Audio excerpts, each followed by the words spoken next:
여러분 한 주간도 주님 안에서 평안하셨습니까? 이제 기도함으로써 아모스 연구 수업을 시작하겠습니다. 하나님 감사합니다. 아모스 말씀을 통해서 저희들이 하나님을 경외하는, 진정으로 두려워하는 기쁨을 맛보게 하여 주시고, 하나님을 두려워하는 은혜에 들어가게 하여 주시며, 하나님을 두려워하는 새롭게 변화되는 은혜를 맛보게 하여 주시옵소서. 그래서 저희들이 하나님을 두려워하는 것이 참으로 저희들에게 생명의 길이며, 하나님의 사랑을 깊이 알며 누리는 지혜임을 기억하게 하여 주시고, 오늘도 이 아모스의 말씀을 통하여 하나님의 두려우심에 부딪히게 하여 주시고, 하나님의 두려움 안에서 저희들이 하나님의 성품을 만나보는 귀한 성령의 시간이 되게 인도하여 주시옵소서. 우리 주 예수 그리스도의 이름으로 기도드리옵나이다. 아멘.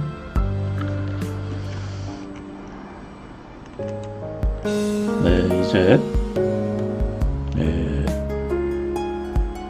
사실 아모스서의 본론이라고 할 수 있습니다. 이번 수업의 본론이라고 할 수 있는데 5장과 6장 이렇게 되어 있습니다. 1장, 2장은 서론부, 3장, 4장은 논증부, 그 다음에 아모스서 5장과 6장에서 이제 결론부가 되겠고, 7에서 9장, 마지막 9장까지가 이제 부록 부분이 되겠습니다.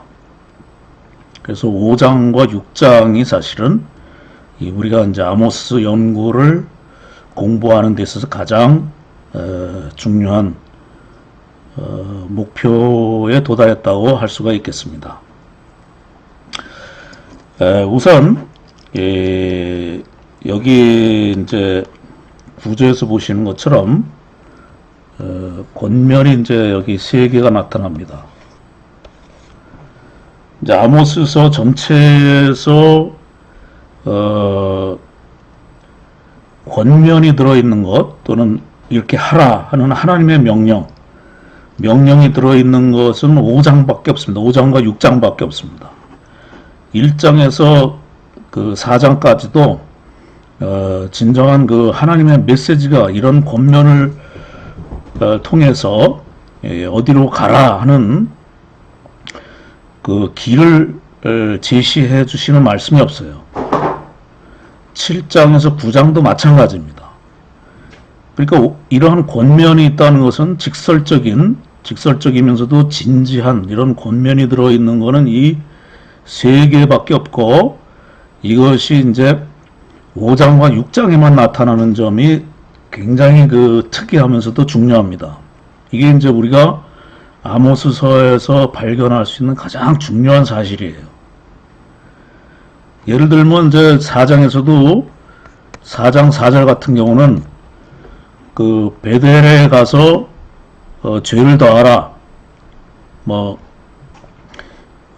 매일 아침마다 희생 제사를 드려라, 11조를 3일마다 드려라, 그 다음에 감사제와 낙헌제를 드려보라, 광포해보라, 이렇게 말씀하시는 것은 그건 권면이 아니라 그 조롱이죠. 조롱조의 말이죠. 그러면 진지하지가 않습니다. 그걸 오히려 반대로 생각해야 돼요. 그런데 이제 여기서는 진지하고 이것은 직설적입니다. 이건 비유라든가 아니면 조롱이라든가 이런 게 아니라 직설적으로 말씀하시는 거예요. 이건 진지하게 읽어야 되는 말씀이죠. 그렇다면 이거는 이제 이 5장 6절에만 이게 나타난다는 것은 굉장히 특이한 사실입니다. 그렇기 때문에 지금 아모스서를 기록할 때는 사실은 이 세 개의 권면을 전달하고 하나님께 나아가도록 촉구하는 책이라는 것을 알 수 있습니다. 아모스서가 그러니까 심판에 관한 책이다. 이거는 틀린 말입니다. 아모스서는 뭐 정의에 관한 책이다. 틀린 말입니다. 아모스서는 구원에 관한 책이에요.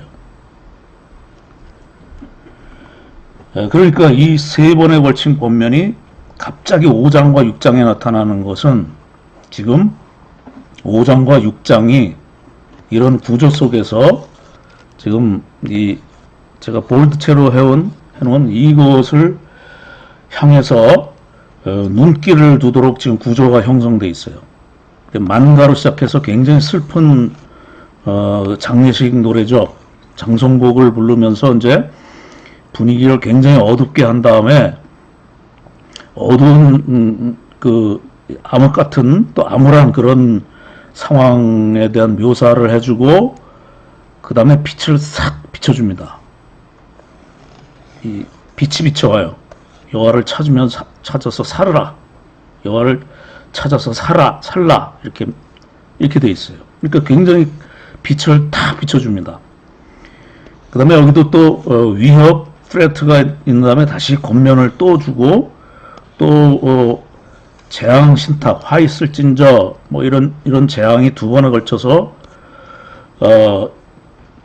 위협이 있은 다음에 또 권면이 탁 비춰집니다. 이 굉장히 어두운 분위기들이에요, 전부.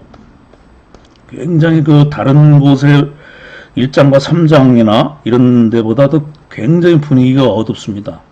굉장히 종말론적이에요. 그러나 이와는 아주 극단적인 대조를 이루는 하나님을 찾아서 살라는 그런 명령은 굉장히 기쁜 소식입니다. 그 어두움 속에서 어디로 가야 될지 모르는 절망적인 상황에서 여호와를 찾아서 살라 이런 말씀은 굉장히 기쁜 소식이고 복음입니다. 아모스 전체가 어두운 분위기 속에 있는데 이런 세 개의 직설적인 권면은 굉장히 큰 빛을 비춰주면서 그 큰 대조를 이룬다는 것이죠. 그렇기 때문에 지금 이 아모스서에서 이 세 개의 권면은 아모스서의 요절일 뿐만 아니라 아모스서의 성격을 결정짓는 책이에요. 아모스서는 그러니까 구원의 책이다. 심판에 관한 책이 아니라 구원에 관한 책이다. 이렇게 여러분이 이제 아모스서를 이해를 해야 되고 재발견하셔야 됩니다.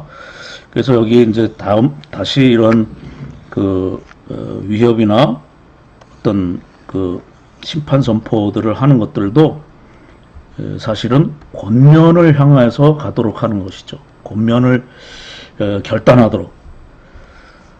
물론 우리가 이스라엘 역사를 알기 때문에 이제 권면을 향해서 이스라엘 백성이 갔으면 얼마나 좋았겠습니까만은 그렇지 않기 때문에 여기에 있는 한 나라를 일으켜 심판하겠다 하는 이 말씀이 이제 부정적인 말씀이 오히려 성취가 된 역사죠.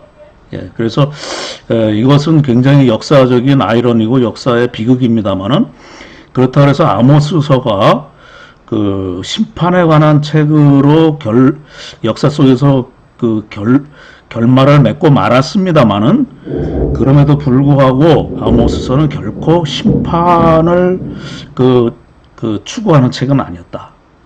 여기에 분명히 권면을 통해서 구원을 하려고 하는 구원의 책이었고 그렇다면 아모스서에서 묘사된 하나님은 결코 심판의 하나님이 아니라 여기서 아모스와 같은 그런 그 레디칼한 그런 심판 그 아주 급진적인 심판을 선포하는 그 분위기와는 절대적으로 컨트라스트, 대조를 이루는 이 세 개의 권면을 통해서 구원하시려는 구원의 하나님이었다는 것은 이제 알아야 하는 것입니다. 그래서 하나님은 결코 심판의 하나님이 아니라 심판을 선언하더라도 그 너머에 구원의 길을 항상 열어놓으시고 권면하시고 구원을 향해 가도록 요청하시는 구원을 추구하시는 하나님이시다. 우리를 구원하시려고 하시는 하나님이시다 하는 것을 우리는 이 아모스서를 통해서 아주 극명하게 아주 분명하게 알 수 있게 하는 책입니다. 그래서 이러한 지금 이 세 개의 권면이 5장과 6장에서 갑자기 나타나는 점, 이러한 점을 여러분들이 이제 아모스서를 통해서 이제 분별해 내야 됩니다. 그래서 아모스서의 책을 이제 아이덴티피케이션 해줘, 아이덴티파이 해줘, 아모스서를 정의해줘. 아모스서는 권면의 책이다. 아모스서는 구원의 책이다. 이런 얘기를 할 수 있어야 되겠습니다. 자, 그러면 아모스서의 결론부의 메시지 한번 보시면 바로 앞에서 밝힌 것 같이 5장 6절에 나와서 아모스 전체 메시지는 3번에 걸친 권면에 들어있다는 것을 아모스서를 읽는 독자는 반드시 주목해야 될 가장 중요한 사항임을 잊어서는 안 될 것이다. 우리가 이제 5장 21절로 24절이 전통적으로 요절이라 그랬습니다만은 사실은 요거는 그렇게 요절 안에서도 사실은 첫째 중요한 요절은 아니에요. 제일 중요한 요절이 이 5장 4절로 6절입니다. 이게 이제 아모스의 가장 중요한 요절이에요. 여호와를 찾아라 그래서 살라. 여호와를 찾아 그리하면 살리라 이렇게 되어 있지만은 히브리어로 보면 둘 다 명령형으로 되어 있습니다. 여호와를 찾으라. 그래서 너희가 살아라. 살라 이렇게 되어 있어요.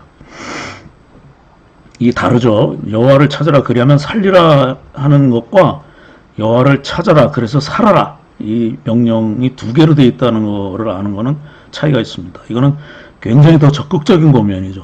앞에 우리 한글 성경으로 되어 있는 것보다는 두 번째 권면도 이제 이 선을 찾고 악을 찾지 말아라.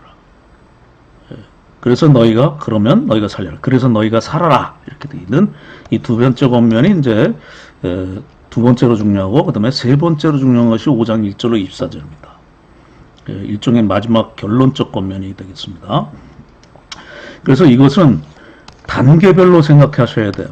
이걸 세 개를 동일선상에 놓으시면 안 되고, 교리적으로 볼 때는 하나님을 찾은 다음에 우리가 이제 하나님에 의해서 변화되어서 선을 찾고 선을 찾은 다음에 정의를 이루는 삶으로 나가는 실천적 삶으로 나가는 이런 단계로 보셔야지 이 세 개를 동시에 갑자기 이루어지는 거라고 생각할 때는 다시 율법주의에 빠지게 됩니다.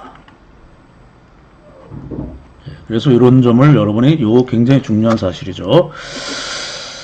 그래서 이제 아모스 예언자는 바로 이 권면의 말씀을 전하기 위해서 아모스서를 기록했다.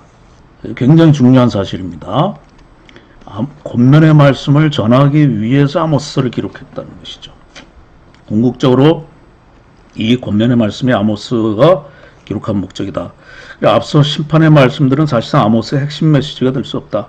심판의 말씀들은 사실상 첫 번째 권면, 두 번째 권면, 세 번째 권면 의 말씀에 이스라엘 백성으로 하여금 주목하게 하여 그 권면적 말씀에 담긴 하나님의 뜻에 그들로 하여금 순종하게 하려는 위협으로서 일종의 수사적 장치의 기능을 하도록 사용되었다.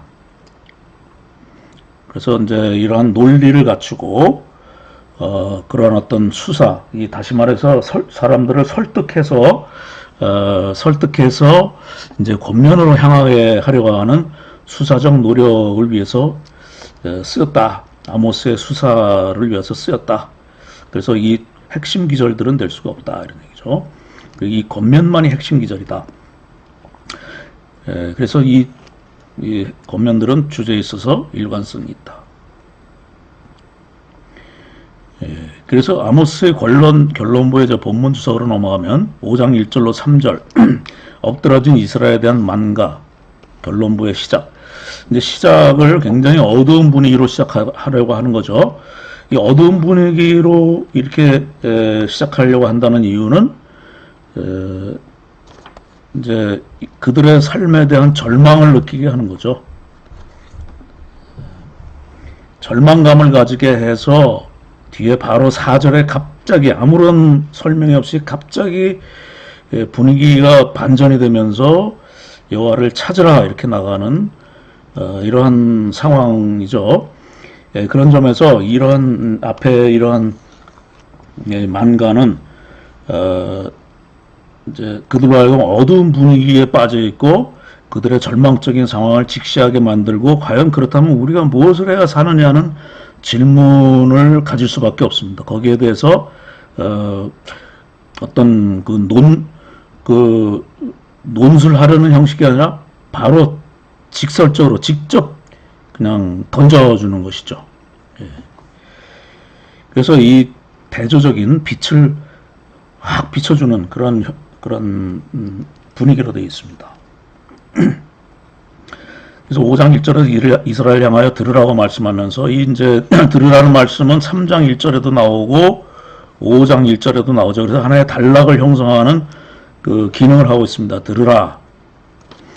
4장 1절에도 들으라고 되어 있는 것은 이제 바산의 암소들에게만 들으라는 거니까 스케일이 작아요. 이거는 하나의 단락을 형성할 수가 없습니다. 그래서 3장과 4장이 이스라엘아 들으라, 이스라엘아 들으라 이렇게 돼 있죠. 그래서 이 스케일이 큰 상태에서 들으라 이렇게 돼 있을 때만 단락이 나눠지는 것입니다. 그래서 5장 1절에서 이스라엘 향하여 들으라 이렇게 하면서 이제 새로운 단락이 시작되는 것을 알 수가 있고, 여기에 만가 장례식의 노래를 장성곡을 부름으로써 이제 결론부를 시작한다. 이 결론부의 심판 선포는 이스라엘 치명적인 상처를 입고 땅바닥에 쓰러져 죽어가지만 아무도 그녀를 일으키지 않은 채 내버려진 한 젊은 여인에 비유하면서 시작한다. 여기서 에나, 히브리어로 키나는 장례식의 노래입니다. 죽은 자를 위해 부르는 애곡의 노래입니다. 그런데 이것이 더 슬픈 것은 아직 그 여인은 이 죽지 않은 상태로 땅바닥에 이제 떨어져 있어요. 그리고 이제 버려져 있습니다. 아직은 죽지 않았는데도 불구하고 장성곡이 들려옵니다. 이 처녀 이스라엘은 그 빈사 상태에서 장성곡을 들어야만 되는 그런 슬픈 상황에 빠지는 것이죠.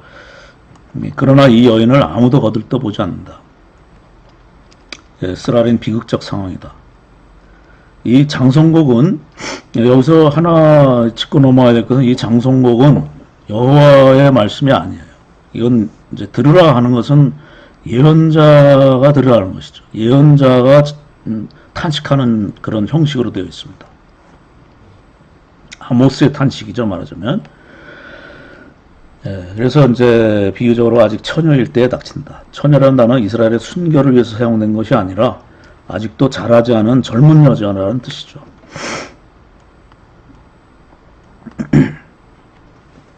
아마도 창녀라고 생각하는 것이 더 적절할 수도 있다. 그런데 여기서 단순히 그녀가 도움을 받지 못한다는 것을 말씀함으로써 전통적으로 이스라엘에 보여줬던 여호와 자신이 그 성읍을 이제 도움을 가장 필요하는 그 위태한 때에 그들과 함께 하지 않을 것이라는 의미다. 그래서 이 바로 앞에 4장 12절 분위기와 주제를 그대로 이어받는다. 너희는 여호와를 만날 준비를 하라. 이런 전쟁 선포의 말씀으로 끝났는데 그러한 분위기를 그대로 이어받습니다. 2절의 탄식은 미래에 있을 일에 대해서 말씀하고 있지만 미래의 재앙은 마치 이미 과거에 이루어진 이스라엘 백성의 멸망처럼 묘사하고 있다. 히브리어로 보면 완료형으로 되어 있어요. 이미 쓰러졌고 이미 이제 그 빈사 상태에 빠진 것으로 얘기하고 있습니다. 이것은 아직은 빈사 상태가 아니지만은 이미 그렇게 되기로 작정되어 있다. 이렇게 그래서 예언자적 완료형, 히브리어로 배우신 분은 예언자적 완료형, 선취적으로 이미 그렇게 되었다 하고 선취적으로 얘기하는 것이죠. 예언자들은. 그래서 그것이 반드시 그렇게 될 것이다 라는 분위기로 되어 있습니다. 그래서 이미 그 과거 형태로 표현하고 있습니다. 이스라엘은 그 누구의 도움도 받지 못하고 죽어가는 여인과 같다. 왜냐하면 4장 12절에서 이스라엘 향해 공격해 올 것임을 선언하셨기 때문이다. 그들 향해서 하나님이 공격해 오시는 대적자로 나타나시기 때문에 그들은 아무의 도움도 받을 수 없죠. 하나님이 그들을 다루시는데 누가 감히 돕겠습니까? 도울 자가 없죠. 그러니까 굉장히 슬픈 상황에 빠져 있습니다. 그것도 이제 예언자가 그 하나님을 대신해서 장송곡을 부르는데 이 처녀 이스라엘은 죽어가면서 예언자의 장송곡을 들으면서 죽어가야 되니까요. 장례식의 애곡으로 시작하고 있다.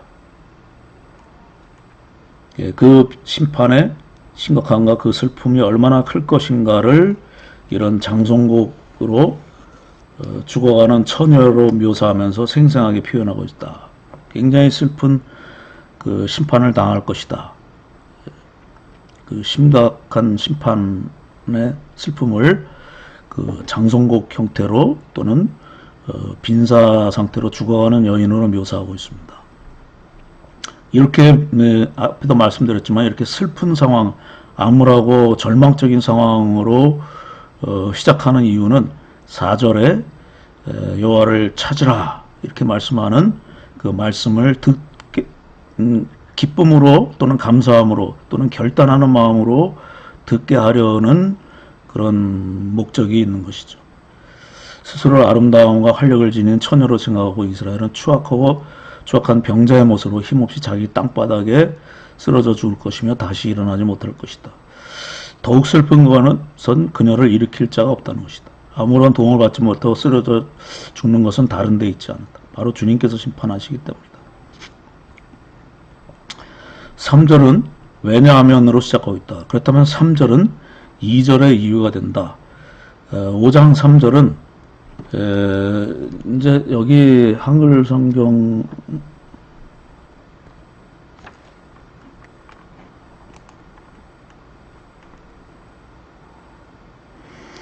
3절에서는 여기 왜냐하면이 안 들어있어요.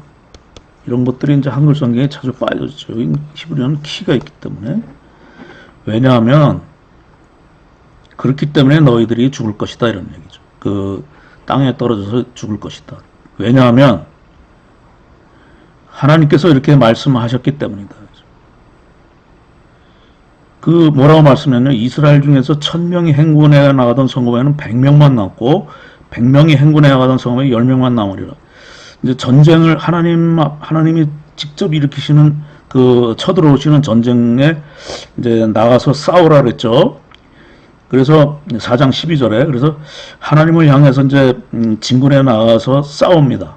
물론 이건 하나님이 직접 싸우시는 건 아니죠. 아수르가 이제 쳐들어오는 것을 가리키는 것입니다만은 그 배후에는 하나님이 계신다는 것이죠. 과거에는 아수르와 싸워서 하나님이 아수르를 물리쳐서 구원해 주셨지만 이제는 아수르를 사용하셔서 아수르의 배후에서 지금 아수르를 통해서 쳐들어오시는 거거든요. 거기에 나가서 맞서 싸우라 이렇게 얘기했을 때 이제 나가서 싸웁니다. 이스라엘 백성이 싸우더라도 10명만 남아 1000명이 하면 100명만 남고 100명이 행군하면 10명만 남으리라.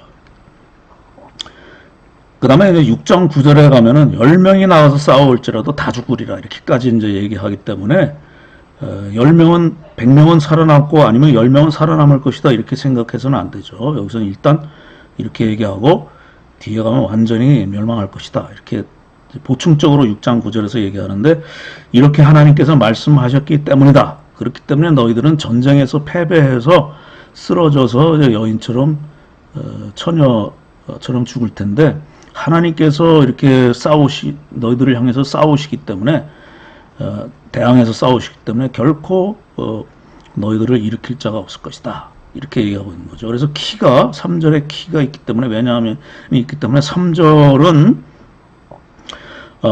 한글 성경으로 보면 잘 모르지만은 히브리어를 보면은 3절이 1, 2장에 쓰러져서 죽어가는 것의 이유가 됩니다. 하나님께서 그렇게 말씀하셨기 때문이다.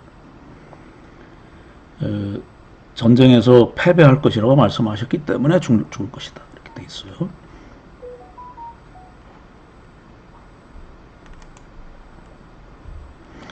예.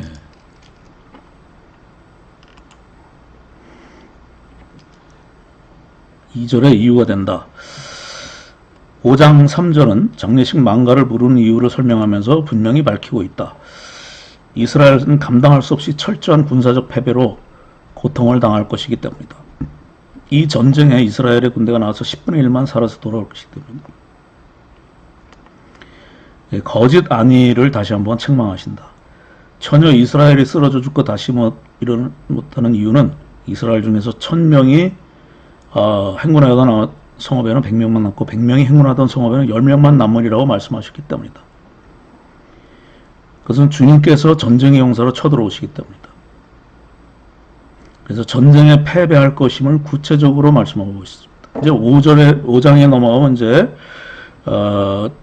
지진 심판을 넘어서서 이제 군대 패배를 구체적으로 이제 계시하십니다. 그런데 이제 10%는 살아남는다는 뜻인가? 그렇지 않다는 거죠. 6장 9절에 보면은 3절과 짝을 이루고 있습니다. 인클루지오, 이렇게 그 구조 속에서, 5장의 구조 속에서 짝을 이루고 있습니다. 6장 9절까지 봐야 3절의 의미를 이제 알 수 있는데, 한 집에 10사람이 남다 해도 다 죽을 것이다. 이렇게 말씀하고 있습니다. 6장 9절은. 그래서 6장 9절과 짝을 맞춰 해석해 볼 때 미래에 대한 희망의 무의미함을 탄식하는 것이라고 보는 것이 옳을 것이다. 이와 같은 전쟁에서의 완전한 패배는 처녀임을 과시하는 이스라엘이 엎드러지고 결코 일어나지 못하게 되는 이유이다. 전쟁에서 그들이 결코 이길 수 없는 이유는 그 전쟁이 바로 하나님께서 직접 그들과 싸우시는 전쟁이기 때문이다. 이 슬프고도 음울한 전쟁 장례식 망가로 시작되는 1장 3절은 고이되어 4절에서 갑자기 너희는 나를 찾으라는 권면으로 이어진다. 이 장례식 망가는 너희는 나를 찾으라 그리하면 살리라고 하는 희망의 메시지에 부딪힌다. 5장 2절과 3절은 5장과 6장의 전체 탄식의 분위기를 형성하고 있다.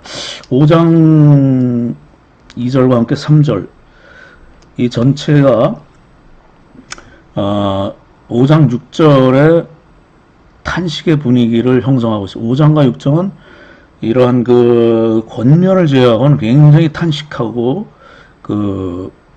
이 재앙에 대한 어떤 그 선포, 재앙에 대한 그 탄식, 이런 탄식의 분위기입니다. 전체적으로.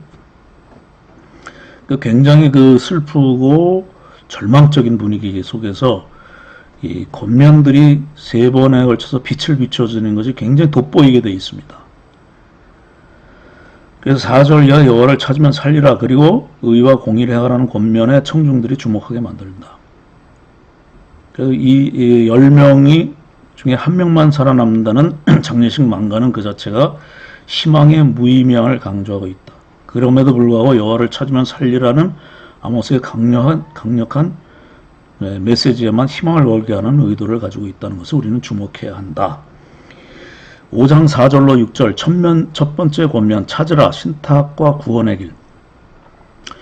5장 4절에 여호와께서 이스라엘 족속에 이와 같이 말씀하셔 이르기를 너희는 나를 찾으라 그리하면 살리라 이렇게 돼 있어요. 이제 4절에 가서 갑자기 아무 설명 없이 구원의 메시지를 던져주십니다.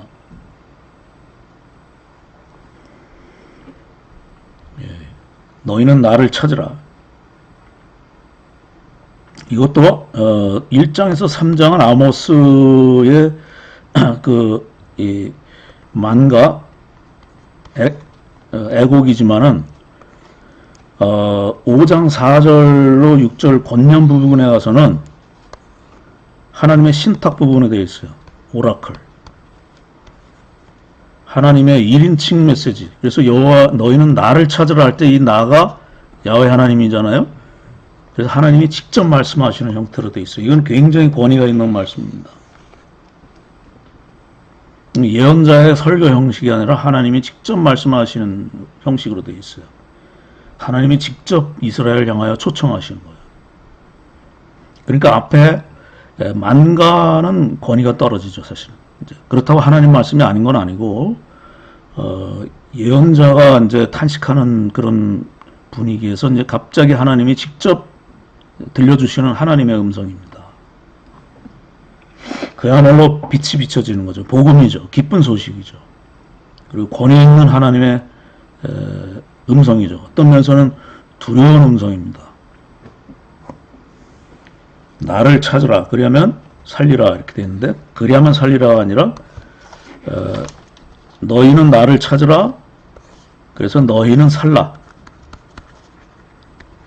이런 명령형으로 되어 있어요. 두 번에 걸친 명령형으로 되어 있습니다. 살라는 것도 명령으로 되어 있어요. 어떻게 보면 이스라엘을 재창조하시는 창조사역이라고 할 수도 있습니다. 구원은 창조사역인데 이렇게 말씀을 통해서 그들에게 나오는 사람에게 새롭게 하나님의 백성으로 완전히 새롭게 창조하시는 사건이라고 볼 수도 있습니다.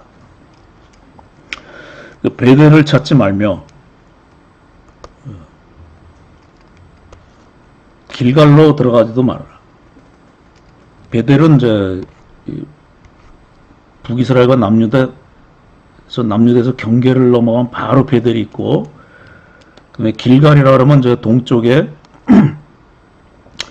이쪽에 이제 그 사해가 있으면 사해 북쪽에 거의 동쪽이죠. 여기에서 거의 동쪽에 사해가 있고 여기에 길갈이 있습니다.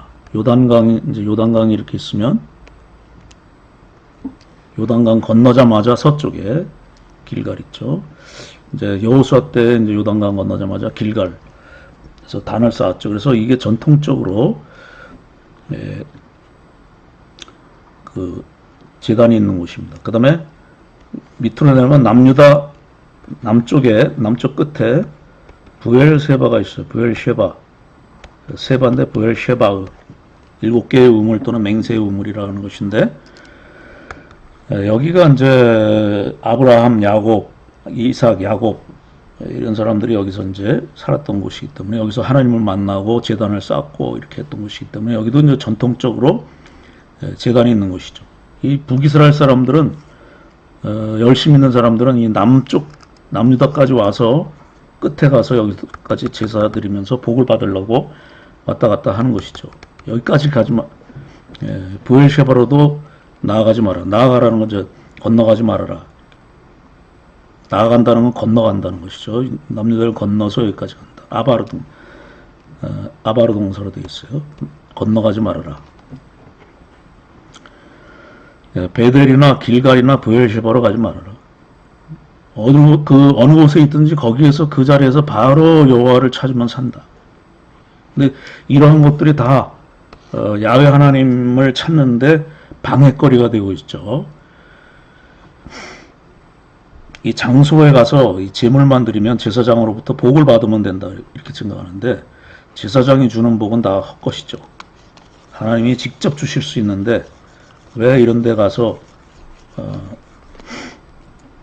하나님을 직접 찾지 않고 여기 가서 오히려 너희들이 헛된 제사만 드리고 제사장만 만나고 오느냐, 마당만 밟고 오느냐 이런 얘기겠죠.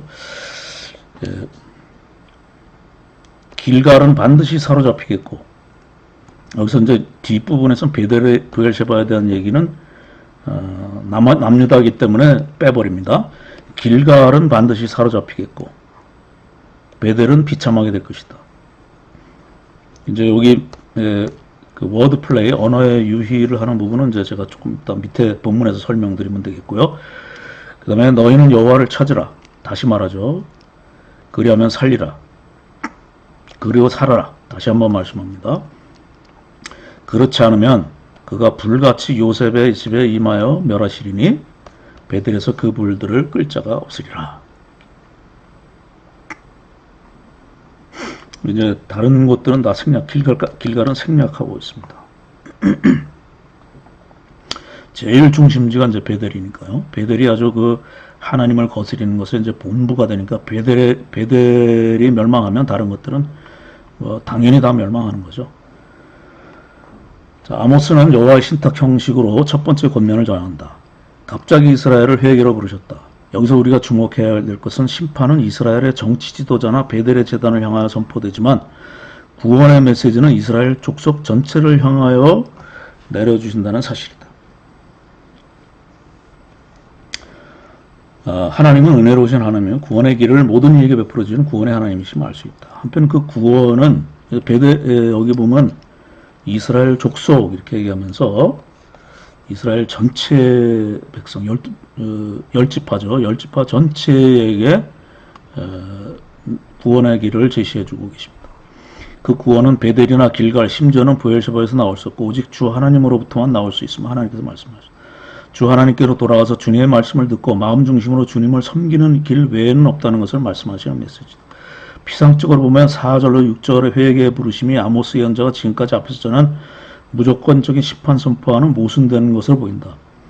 그러나 구약의 다른 것을 보아도 심판 선포가 심판 그 자체를 위한 것이 아님을 암시하고 있는 것을 알 수 있다. 이런 기절들을 보면 심판 메시지다면 바로 구원의 메시지가 와요. 심판은 구원을 향해 가도록 하기 위한 위협으로 해석해야 할 경우가 많다. 그 중요한 예가 바로 5장 4절 6절의 본문이다. 급진적이고 심각한 심판 선포에 이어 갑자기 4절로 6절의 구원을 향한 권면은 이스라엘을 향해 한 줄기의 소망의 빛을 비춰준다. 만약에 이스라엘이 주님을 찾기만 하면 아직은 살 길이 있다. 살도록 부르는 분명한 부르심이 사자공식으로 시작돼 두 개의 명령형이 뒤따르는, 그러니까 찾으라, 살라 이런 두 개의 명령이 뒤따르는 것은 위의 장례식 애가를 취소시킬 수 있다. 주님의 심판이 아직 돌이킬 수 없는 것은 아니다. 심판과 구원은 아직 조건부적이다. 이런 것들이 참 그 하나님의 매력입니다. 그리고 성경의 매력이에요. 아모스 5장 1절로 6장 14절은 이스라엘 백성으로 하여금 여호와를 찾으며 베델을 거부하도록 요청하며 그렇게 해서 국가 위에 임할 심판을 피하라는 예언자의 권고적 설교로 구성되어 있다.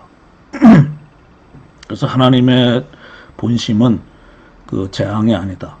하나님의 그 본심은 구원과 평화다. 이런 말씀이 있죠. 그리고 권고란 이런 설득하려고 하는 것이죠.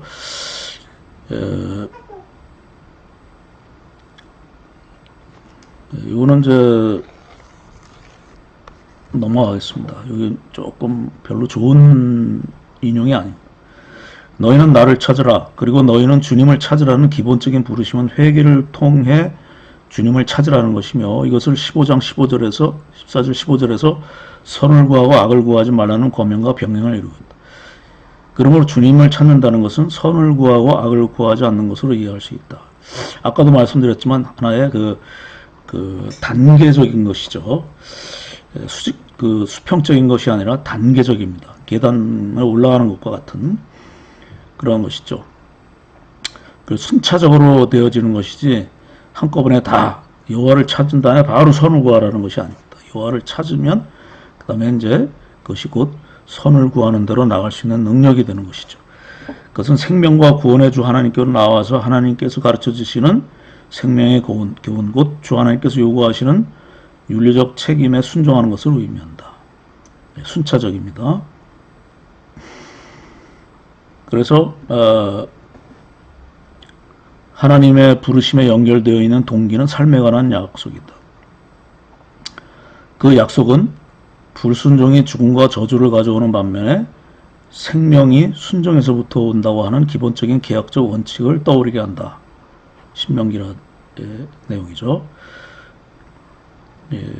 그래서 하나님의 교훈을 따라가는 것은 생명이 되는 것이고 그것을 떠나면 저주가 된다. 이런 앞에 두 길을 너희들에게 놓았다. 생명과 저주의 길을 놓았다. 이렇게 얘기하죠.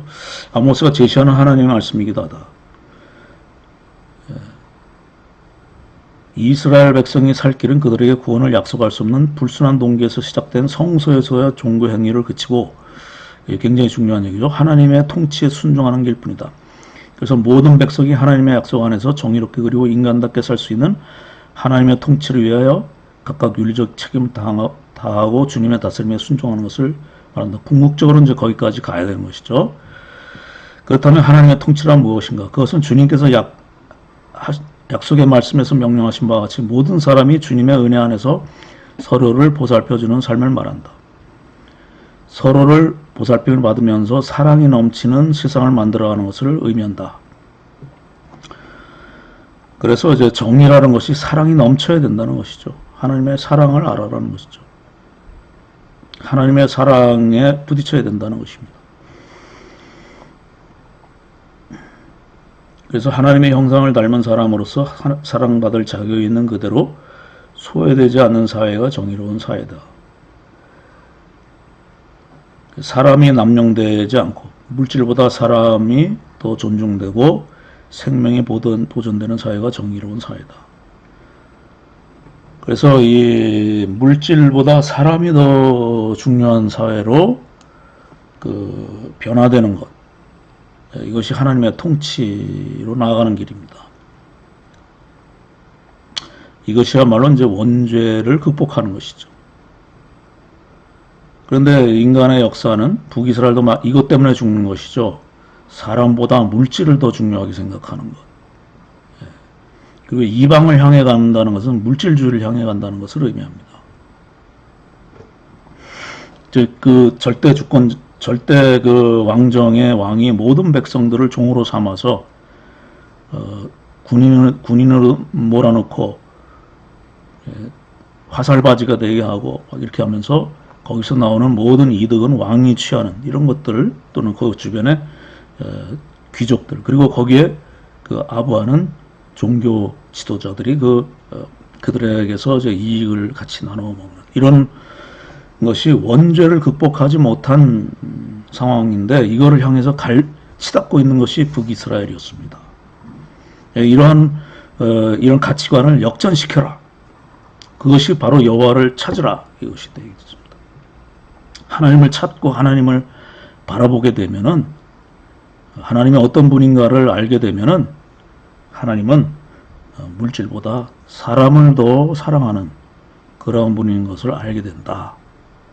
그것이 바로 뭐냐면 착한 것이 된다. 선이라는 것이죠. 그러니까 뒤에 보면 5장 21절로 24절에 보면 정의라고 하는 것은 한참 뒤에 있는 단계입니다. 정의로워지기 전에 착해져야 된다는 것이죠.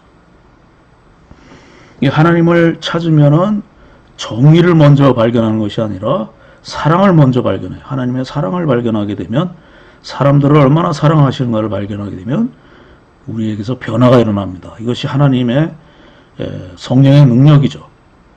하나님을 만나서 하나님의 영으로 충만해 있으면 하나님이 어떤 분인가를 충만하게 알게 되고, 그러면 하나님이 사랑의 하나님이라는 걸 알게 됩니다.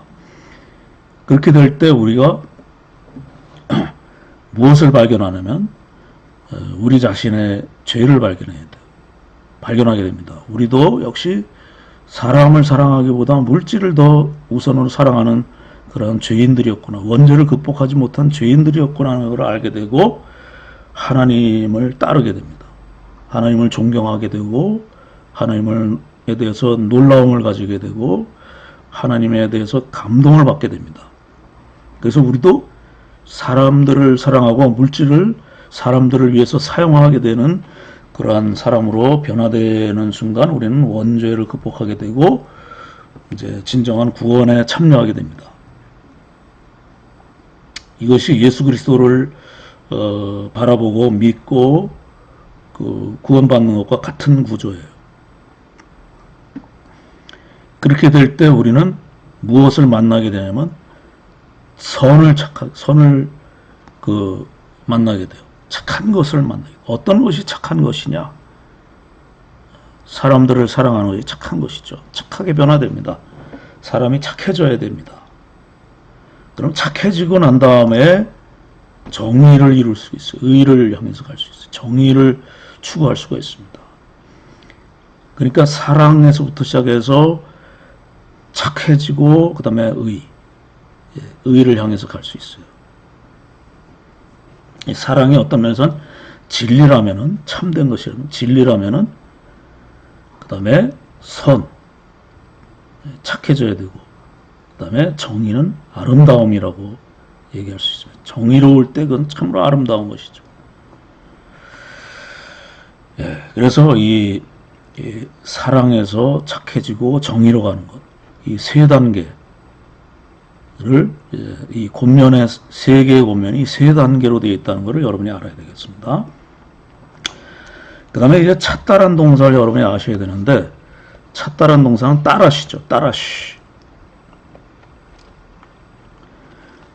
따라시. 히브리에서 찾다가 세 개가 있습니다. 마차, 그 다음에 삐케시, 마차, 삐케시, 따라시. 세 개가 다 다릅니다. 한글 성경은 다 찾다로 되어 있지만 이거는 영어로 이제 find죠. find, to find, 뭐 어디 있나 하고 이제 찾아다니는 것이죠. 삐케시는 to seek, 간절히 찾아다니는 것이죠. 따라시는 이것도 to seek도 되지만 to ask.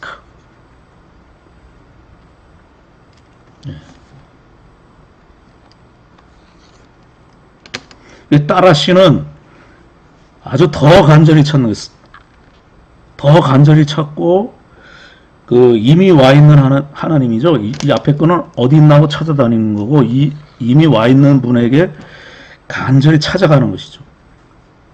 그분에게 가서 어디 있나 하고 찾아다니는 거 아니야. 이미 와 있다고 믿는 것이죠. 그 다음에 그분에게 이제 등을 돌려 있던 거를 등을 하나님 향하여 마주서고 그 다음에 찾아가서 그분에게 간절히 요청하는 거죠.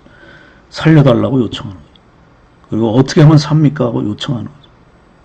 예, 요청하는 것까지 이제 여기 들어가 있습니다. 그러니까 굉장히 단계로 보면 굉장히 최고의 간절한 단계고 그분을 이제 어디 있나 하고 찾아다니는 것이 아니라 이미 나에게 와 있는 하나님을 이제 이게 찾아가는 것이고 그분에게 간절히 요청하는 것이죠. 이제는 살려달라고 요청하는 것이죠. 그래서 살아라. 그러면 산다. 그럴 때 하나님이 그들을 사랑하시고 이미 와 계신 하나님이라는 걸 알게 되고 알라는 것이죠. 따라시라는 것은. 그들을 사랑하고 계신다는 것을 그들을 이미 붙들고 계신다는 것을 알아라. 그러면 산다. 이렇게 되겠습니다. 결과적으로. 그래서 이 주님이 어디에 계신가 하고 찾아다니는 것을 의미한다. 그러나 본문은 따라시기 때문에 그렇지 않다는 거죠. 여기 삐케시가 빠졌지만은 삐케시까지 얘기해야지 또 좋긴 합니다만은 삐케시도 마차와 같은 문맥입니다. 어디 있나 하고 이제 막 찾아다니는 거고 따라시는 이미 우리와 계신 하나님인 것을 알라는 것이죠. 따라시는 오히려 그리고 그분에게 간절히 그분에게 의탁하고 붙들어라 이런 뜻이 되겠죠. 그리고 간절히 호소하라. 어떻게 하면 살 수 있을까 하고 그리고 간절함으로 보게 되면 가장 높은 단계입니다. 따라시가 이스라엘 백성의 살 길은 그들 안에 이미 임재해 계신 하나님께 나아가 주님께 호소함으로써 주님으로부터 생명이 임하는 것밖에 없다. 하나님의 사랑을 회복하는 길밖에 없다. 다시 말해서 하나님이 우리를 사랑하고 아직도 넘치는 사랑으로 사랑하고 계신다는 것을 알고 그 사랑을 붙드는 그거를 다시 회복하고 그 안에 거하는 길밖에 없다. 아니면 하나님이 그렇게 사랑하시는 분이라는 것을 다시 새롭게 발견하는 각성밖에 없다. 이런 것이죠. 왜냐하면 심판이 주님께로 임하는 것 같이 이스라엘의 살 길도 오직 주님께로부터만 오기 때문이다. 베델을 찾지 말라. 길갈로 들어가지 말며 브엘세바로 나가지 말아라. 5절의 금지 명령들은 주님을 찾으라는 명령의 부정적인 측면을 제공한다. 더 강조하고 있죠. 여호와만을 찾으라는 것을 더 강조하고 있죠. 이걸로 가지 말아라. 여호와만 찾으면 된다. 이런 얘기를 얘기하면서 이 5절은 6절과 반대되는 부정적인 얘기를 하면서 그 4절의 말씀을 더 강조해주고 있습니다. 여호와를 찾는다는 것은 어떤 것인가를 이제 더 강조해주고 있어요. 제일을 위한 성소들인 베델이나 길갈과 브엘세바로 상징화된 종교 형식주의와 위선을 거부하는 것을 의미한다. 남왕국 유다의 자리 잡은 브엘세바가 북왕국 이스라엘 향한 아모스에 나타나는 것이 이상하게 보인다. 그러나 분명히 북쪽 이스라엘 사람들이 남쪽 유다 땅인 브엘세바까지 넘어가서 거기서도 예배를 드리고 있었다. 8장 14절에 의하면. 야곱을 기념하는 베델처럼 브엘셰바도 아브라함이나 이삭과 같은 그들의 조상들을 기념하는 야곱까지 해당이 되죠. 장소로서 하나님의 계약적 장소들과 깊은 관계가 있었다. 그들의 종교적 열심은 남쪽 유다 땅인 브엘셰바까지 넘어가서 예배드리는 것으로 나타났다. 그와 같은 열심에도 불구하고 베델, 길가, 브엘셰바로 찾아다니는 것은 하나님을 찾는 곳으로 나타나지 않았다. 왜냐하면 이게 이제 문제죠.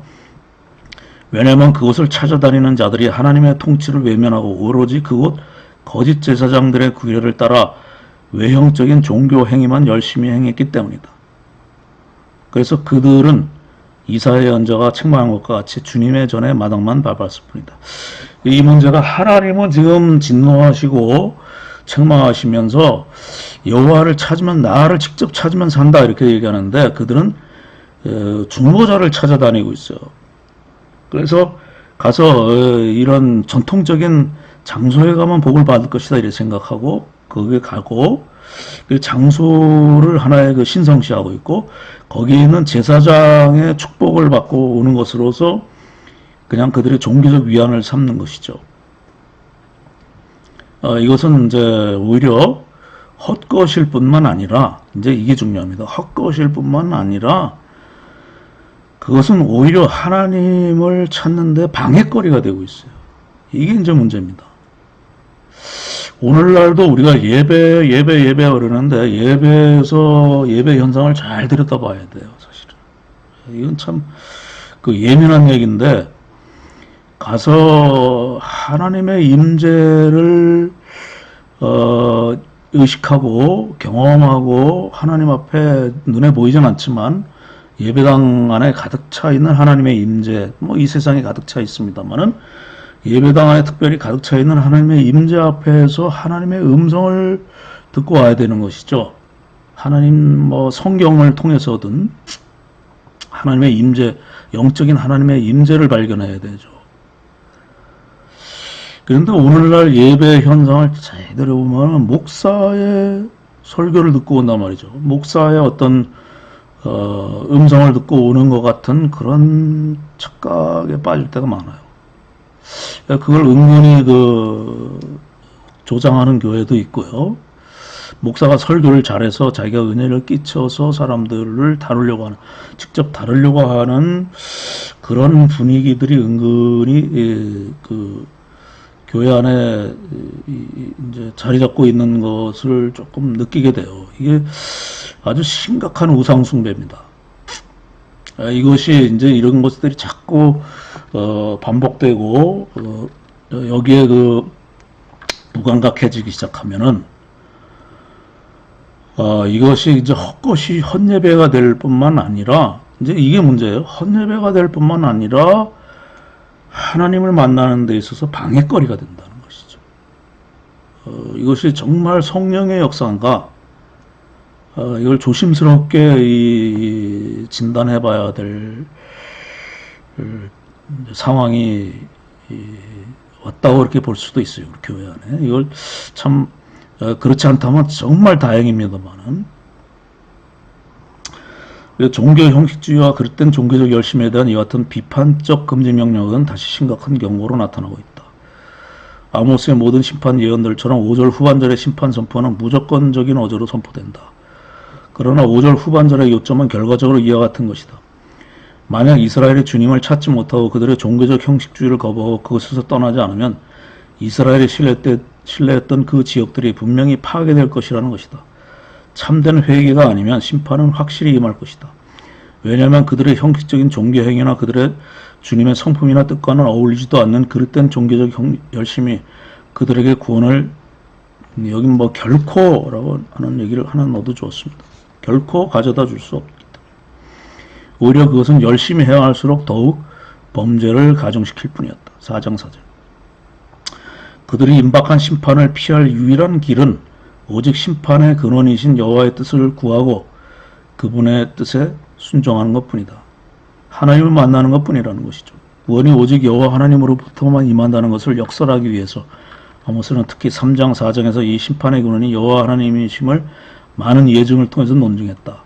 이 심판이 필연적으로 하나님으로부터 임한다는 것이며 역사적 우연이 아니므로 이스라엘은 여호와 하나님 말씀에 신중하게 귀를 기울여야만 할 것이다. 그래야만 그들에게 혹시 구원의 길이 열릴 수 있기 때문이다. 5절에는 언어의 유희와 역설이 뚜렷하다. 워드플레이와 아이러니가 뚜렷하다.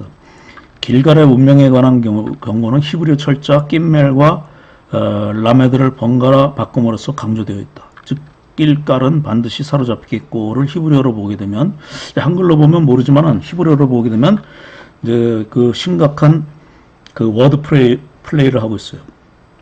학길갈 하면 길갈을 지명이죠. 학길갈은 깔로 이끌래.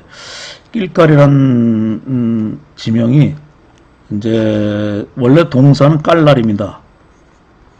깔날인데 굴러가다라는 뜻이죠. 그래서 낄낄깔깔의 준말이죠. 낄낄깔깔하면 떼굴떼굴이라는 뜻입니다. 돌이 돌을 이제 요단강에 굴리라 그랬죠. 그러면 이제 광야에서 너희들의 그 수치와 죄악이 이제 요단강물에 잠겨서 장사될 것이다. 굴려라. 그래서 굴러간다는 떼굴떼굴이라는 단어 의성어죠. 그거를 이제 줄여서 낄깔 이렇게 해서 길갈이라는 지명이 됐는데, 이 깔로 이끌래 하면 깔라가 이제 깔라라는 동사가 이거는 뭐 계시하다 도 되지만 열다 계시하다 도 되지만 이제 포로로 끌려가다도 돼요. 포로로 끌려가다.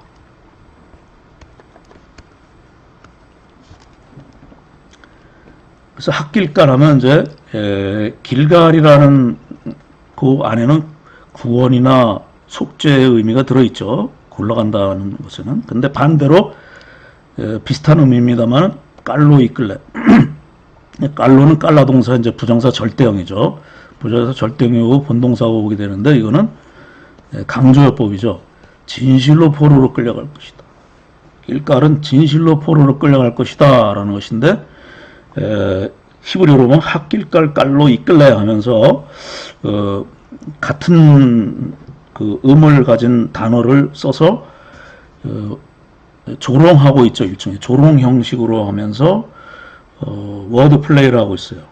말놀이를 하고 있습니다. 이게 그냥 말놀이는 장난으로 하는 게 아니라 이거는 굉장히 심각한 것이고, 이 본문을 주목해서 보라는 뜻입니다. 이럴 때 이 한글 정명보다 이거는 훨씬 더 심각한 분위기를 나타내주고 있어요. 길갈은 진정으로 사로잡힐 것이다.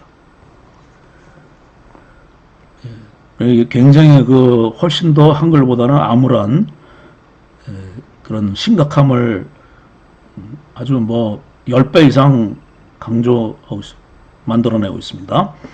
그 다음에 베델은 비참하게 될 것이다 할 때, 그 베델은 이제 하나님의 집이죠. 사실은 하나님의 집, 하나님으로 가득 찬 집인데, 충만한 집인데, 그 집은 아웬이 될 것이다. 러 아웬이 될 것이다. 아웬은 nothing이죠. 사실 nothing이나 trouble, 곤고함 이런 것들이에요. 그래서 하나님으로 충만한 집이 허무의 집이 될 것이다. 비어있게 될 것이다. 하나님이 없을 것이다. 또는 고통으로 가득 찬 집이 될 것이다. 이런 뜻이 되겠습니다. 허무한 빈집 또는 고통의 장소가 될 것이다. 이것도 이제 아이러니 유의죠. 하나의 언어의 유의. 그것도 이제 굉장히 살펴봐야 됩니다. 베델을 하나님이 가득 찬 곳이다. 하나님의 집이라 생각하고 가지 말아라는 거죠. 왜냐하면 거기서는 비어있는 곳이 될 것이기 때문이다. 그리고 그것은 고통의 집이 될 것이다. 거기에 하나님이 계신다고 찾아가는 자들은 모든 것을 다 털리게 될 것이고, 오히려 고통만 가중돼서 받아가지고 온다. 이런 뜻이 되겠습니다. 언어의 유효 역사를 통해서 베델을 향한 하나님의 심판의 심각성과 그 두려움을 더 강조하고 있다. 그렇기 때문에 그런 곳으로 절대 가지 말아라. 있는 곳에서 하나님을 찾으라. 하나님이 바로 너희 있는 곳에 함께 계시고 사랑을 너희들에게 부어주시는 것을 눈을 뜨고 바라보아라. 그리고 그분을 간절하게 붙잡아. 그거 어떻게 하면 사느냐고 살려달라고 간절히 요구하라. 그러니까 얼마나 예언자들은 그 보편성을 강조합니까? 하나님은 온 우주에 충만하게 계신다. 어떤 장소에 구애되지 않는다는 것이죠. 그래서 종교 형식주의에 빠지지 말아라. 그래서 마음 중심으로부터 하나님을 찾는 그 진실하고 영적인 마음 중심의 예배를 받으신다. 그래서 요한복음 5장 24절에 그렇게 돼 있죠. 어디서든지 사마리아나 그리심이나 예루살렘 이런 데 가서 예배 드릴 것입니까? 그렇지 않다는 거죠. 어디서든지 참된 마음과 그 마음 중심에서 참된 마음으로 하나님을 찾으면, 예배 드리면 하나님은 그런 자들을 어디서든지 찾으신다. 이렇게 돼 있어요. 종교 형식주의에 따라 베들가르기관을 찾아서는 안 된다. 그걸 거부하는 것이 곧 하나님을 찾는 데 있어서 제1차적인 것이죠. 그래서 포로로 그런 길갈의 종교행위에 참여하던 포로로 끌려갈 것이며 하나님의 집에 찾아갈지라도 하나님이 계시지 않고 허무와 고통이 기다릴 뿐이라는 것을 매우 심각하게 강조하면서 그곳으로 찾아나가는 것은 구원의 길이 되기는커녕 심판과 멸망의 길이 될 뿐임을 더욱 강조하고 있음을 주목해요. 호세아는 더 나아가서 베델을 벳아웬 우상의 집이라고 이렇게까지 얘기했습니다. 성소에 관해서 아모스는 항상 일관성 있게 그 성소들이 주님의 통치를 거부함으로써 주님을 거부하였음을 강조하고 있다. 그것들이 주님을 거부함으로써 더 이상 그곳이 주님을 찾는 장소가 되지 않았으므로 그 성소들은 이미 주 여호와의 심판 아래에 놓여 있다고 선포했다. 그러므로 이스라엘 백성이 그 성소들을 그렇게 찾아다니는 것은 소용이 없을 뿐만 아니라 오히려 치명적인 실수가 될 뿐이다. 하나님을 찾는데 더 방해거리가 될 뿐이다. 더 멸망을 가중시키는 것이다. 그냥 그 없는 걸로 되는 정도가 아니라 더 죄악을 더 가중시키고 하나님을 찾는 데 있어서 더 절망적인 데로 들어가고 하나님을 결코 찾는 데 있어서 더 가능성을 배제시켜 나갈 뿐이다. 찾으면 찾을수록 하나님을 그런 장소들을 찾으면 제사장의 음성을 듣고 와서 하나님을 찾는 데 있어서는 더 방해가 되고 하나님으로부터 더 멀어질 뿐이다. 이런 얘기를 하는 것이죠. 찾으면 찾을수록 하나님을 더 멀어지게 된다. 왜냐하면 그곳에서 경배하는 자들은 그들 자신이 그곳에 제사장들과 함께 그 성소의 비극적 운명을 촉발할 당사자들이 될 것이기 때문이다. 6절에서 주님이 불같이 요셉의 집에 임하여 멸하실 것이라고 말씀하신다. 그 말씀은 1, 2장의 열방심포에서 불을 보내시라는 말씀과 얼핏 보아서는 같은 말씀처럼 보인다. 그러나 그 두 말씀은 분명히 다른 것이다. 1, 2장에서는 불을 보낼 것이다 라고 말씀하셨지만 여기서는 주님께서 불같이 요셉의 집에 임하리라. 하나님이 직접 임할 것을 얘기하고 있습니다. 그래서 여기서 임할 것이다 라는 건 히브리어로 찰레 아크인데 찰레 아크라고 하는 것은 번성하다라는 뜻이에요. 번성하다. 불같이 하나님이 요셉의 집에 번성할 것이다. 이런 얘기를 하는 얘기죠. 번성한다는 건 여기서 좋은 의미로 번성한다는 거라기보다는 불같이 요셉의 집에 충만할 것이다. 이런 갑자기 닥쳐서 충만하게 그들에게 덮칠 것이다. 이렇게 이해하시면 되겠습니다. 그들에게 덮칠 것이다. 그러므로 이 불을 끌 자가 없다. 하나님이 직접 불이 되신다는 얘기죠. 그러므로 이 불을 끌 자가 없다. 불을 보내시는 것이 아니라 하나님이 직접 불이 될 것이다. 이런 의미로 이해하는 것이 더 낫겠습니다. 그래서 그 1, 2장의 열방의 심판보다는 더 가혹한 것이다. 절대로 피할 것이 없다. 피할 길이 없다. 그러면서도 그 심판의 대상은 역시 제한적이다. 여기서 요셉의 집이라고 하는 것은 이스라엘 백성 전체라기보다는 사마리아에 약한 권력자들을 의미한다. 요셉의 집 하면은 이스라엘의 이제 10지파인데 요셉의 집은 요셉 지파가 두 지파로 나눴죠. 므낫세하고 에브라임.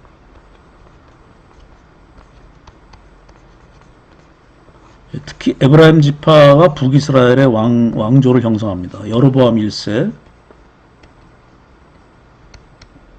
에브라임 출신이죠. 그 요셉의 집 하면 이제 에브라임 지파의 귀족들을 가리키고 권력자들을 의미합니다. 그래서 베델은 북왕국 이스라엘의 성전 안에 있는 종교 지도자들을 의미한다. 그래서 하나님의 심판이 요셉의 집과 요셉의 집 하면 이제 권력자들이고 베델은 종교 지도자들을 말하는 것이죠. 그 끌 수 없는 불은 요셉의 집과 베델의 종교자들에게 일차적으로 임할 것이다. 이처럼 하나님의 진노는 일차적으로 하나님의 통치를 거스르는 사마리아 통치자들과 베델의 종교자들을 향하여 임할 것이다. 그와 같이 하나님의 통치를 거스르는 자들의 종교의 형식주의에 참여하지 말라. 이들은 이제 멸망할 것이기 때문에 굳이 이 사람들에게 찾아가서 거기에서 그들에게 내려지는 하나님의 직접적인 심판을 자초하지 말으라는 것이죠. 여기서 오히려 피해라. 이거를 피하는 것이 오히려 구원의 소망의 길이 열려 있는 것이다. 피하는 것이 오히려 소망 가운데 선택될 수 있는 길이다. 구원의 길이 선택될 수 있는 길이다. 그러나 그 심판을 보내시는 이는 주님 자신이기 때문에 사마리아와 베델의 악인들처럼 경각심을 가지지 않고 계속해서 낙관주의를 향유하고 있으면 주님께서 불같이 그들에게 임하시겠나래 이스라엘의 일반 백성들조차도 악인들과 함께 주님의 진노 아래에 놓이게 될 것이다. 그러면 그 심판은 그 요셉의 집과 베델의 악인들에게는 그 불을 끌 자가 없는 필연적인 심판으로 귀결될 것이다. 그 불들은 아무도 끌 자가 없다. 앞에서 그 만가에서도 그들을 일으킬 자가 없다. 이런 얘기를 했던 것과 똑같은 맥락에서 이해하면 되겠습니다. 그러므로 지혜로운 자는 빨리 그 악한 길에서 돌이켜서 그 심판과 함께 지금 임하고 계시는 전능하신 품으로 돌아갈 것이며 5장 6절로 말씀하고 있다. 그래서 구원을 위해서 주님께 참된 경배와 순종을 보여야 할 것이다. 제사장은 갱신과 개혁의 능력을 가지고 있지 않다는 것이 구약의 역사의 증거이다. 오직 전통에 매여 있을 뿐이다. 따라서 제사장은 일반적으로 말씀에 따라 심령을 회개케 하고 능력 있게 삶을 새롭게 할 수 있는 능력을 가지고 있지 않다. 그러므로 구약 역사 안에서도 대다수의 제사장들은 타락했다. 그러므로 이러한 제사장과 함께 있었던 왕족과 귀족들로 타락의 길을 동반해서 걷게 되었던 것이 구약의 역사이다. 이들에게 하나님께서 보내셔서 회개와 갱신의 메시지를 전하게 하신 사람들이 바로 예언자들이다. 예언자들은 하나님의 말씀으로 심령과 삶의 새롭게 함을 촉구한다. 말씀을 전해서 하나님의 임재를 일으키고 하나님께 직접 찾아가게 만나서 하나님을 만나고 변화되게 하는 성령의 역사, 말씀을 통한 성령의 역사를 일으키려는 사람들이 예언자죠. 우리 시대에 제사장들은 많이 있는데 예언자들이 없죠. 그 예배 집례하고 하나님의 임재를 일으키는 것보다는 제사장적 축복, 구원 선포, 죄사함 선포, 중보자 역할을 하는 그 하나님을 오히려 가리는 그 자신이 스스로 가려버리는 그러한 오류에 빠지게 되는 것이죠. 예언자들은 하나님의 말씀으로 심령의 삶에 새롭게 함을 촉구한다. 예언자들은 말씀을 통한 하나님의 임재를 일으키고 하나님을 직접 만나게 하는 그 장소에 구애되지 않고 영적인 사건을 일으키기를 원하는 사람이죠. 예언자의 말씀 신앙에 의해서 능력이 나타납니다. 예언자의 사역을 통해서 하나님은 일하시죠. 그 역사가 새롭게 된다. 나가서 제사와 성전도 새롭게 된다. 제사와 성전도 새롭게 되는 것은 제사장을 통해서 불가능이죠. 말라기서가 그것을 이제 전적으로 가리키고 있습니다. 그러나 제사나 성전도 새롭게 되어야 합니다. 결과적으로. 그것은 예언자에 의해서 갱신된 제사장을 통해서 새롭게 제사와 성전이 새롭게 되고 제사 속에서 하나님의 임재를 다시 일으킬 수 있는 하나의 또 구원의 통로 채널이 됩니다. 그리고 살아있는 중보자가 될 수 있죠. 그 심판의 양상은 비슷한 분에게 와서 7절로 10절에 13절에 다음 달라고 그려지는데 그러면서도 그 심판의 양상이 더욱 구체적이고 심각하게 진술되는 것을 볼 수 있다. 그러나 그 목적은 어디까지나 심판 선포 그 자체가 아니라 권면을 향해 길을 길어서 구원의 길로 나아가게 하는 목적은 동일하다. 여호와를 찾으면 살리라. 여호와를 찾으라. 그래서 살라 하는 권면에 의해 구원을 향한 큰 소망의 빛이 주 하나님으로부터 처녀 이스라엘에게 임한다. 비틀거리면서 쓰러진 처녀 이스라엘이 다시 일어날 수 없으며 그 누구도 처녀 이스라엘을 일으킬 자가 없으나 오직 주 하나님만 그녀를 다시 일으키실 수 있을 뿐임을 말씀하고 있다. 이처럼 갑작스러운 구원과 소망을 향한 권면이 나타나는 것은 매우 놀랍다. 그러나 5장 1절로 3절의 장례식 만과 같은 심판 선포 뒤에 이스라엘 향한 구원의 열망이 들어있음을 알 수 있다. 슬프고 우울한 장례식장에 한 줄기 구원과 소망의 빛이 다음 단락에 이어지는 구원을 향한 권면으로부터 비춰지고 있음을 보아야 한다. 우리는 5장 1절로 3절에 심각하고 슬픈 장례식 만가에 이어 갑자기 5장 4절로 6절에서 구원의 메시지로 바뀌는 것에서 당혹감을 느끼게 된다. 그러나 주님은 본래 상한 가할 때도 꺾지 아니하시며 꺼져가는 등불도 끄지 아니하시는 하나님이시다. 그리고 하나님께 가까이 하라. 그리하면 너희를 가까이 하시리라는 말씀하신다. 주님께 돌이키기만 하면 주님은 그 즉시 심판의 길을 거두시고 곧 회복과 구원의 손길을 내미시는 사랑과 용서의 긍휼의 하나님이심을 알 수 있게 해주는 대목이다. 그러니까 그 5장 1절의 장례식 만가에 이어서 갑자기 아무런 설명 없이 여호와를 찾으면 살리라 이렇게 얘기하고 있거든요. 그 말은 뭐냐면 하나님께 돌이키기만 하면 즉시 일어나서 생명의 그 역사가 일어나서 죽어가던 그 처녀도 다시 아름답고 건강한 처녀로 즉시 살 수 있다. 이것이 시간이 걸리는 것이 아니라 하나님께로 돌이키는 순간 갑자기 구원이 임하고 완전한 회복이 일어난다. 이런 하나님의 구원은 그 시간을 두고 천천히 일어나는 것이 아니라 즉시 구원이 일어날 수 있다는 것을 여기서 암시하고 있습니다. 주님께 돌이키기만 하면 주님은 그 즉시 심판의 손길을 거두시고 곧 회복과 구원의 손길을 내미시는 사랑과 용서와 긍휼의 하나님이심을 알 수 있게 하는 대목이다. 그러므로 이 장례식 만가조차도 구원의 메시지를 향해 기울이도록 촉구하는 하나님의 음성이며 회개를 향한 하나님의 은혜로운 부르심인 것을 주목해야 한다. 주님께 돌아가면 언제 어디든지 마다하지 않으시고 어떤 형편과 처지에 있든지 주님께 나가면 거절당하는 사람은 없다. 언제 어디든지 구원의 길은 하나밖에 없다. 주님께 항상 열려있는 길이다. 오늘은 여기까지만 하고 마치도록 하겠습니다.